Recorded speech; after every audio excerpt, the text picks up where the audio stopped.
Un mot de politique dans ce journal avec Edi Kamboyogo et ses camarades qui réfutent les lettres attribuées au président d'honneur du Congrès pour la démocratie et le progrès, Blaise Compaoré. Des lettres qui font des vagues depuis quelques mois au sein du CDP. Ce matin, le bureau exécutif national du parti, en concertation, a eu des échanges avec la presse. Le point avec Urbain Benito Sommet et Nyarki Teda. Edi Kamboyogo et ses vice-présidents face au bureau exécutif national du CDP, sans doute, au menu des échanges, la vie du parti avec en prime les différentes lettres du président d'honneur en provenance d'Abidjan, dont celle de ces dernières heures. Une lettre qui suggère la reprise du 8e congrès.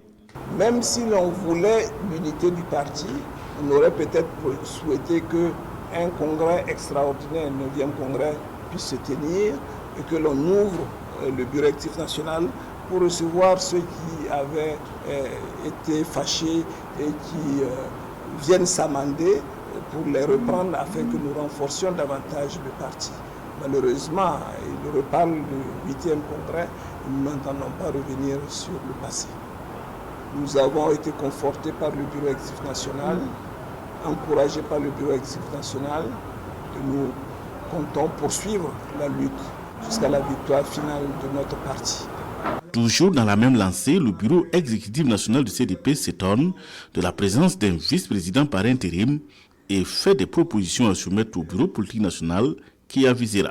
On ne saurait être président par intérim dans un parti où le président est en exécution. Et le président est toujours là.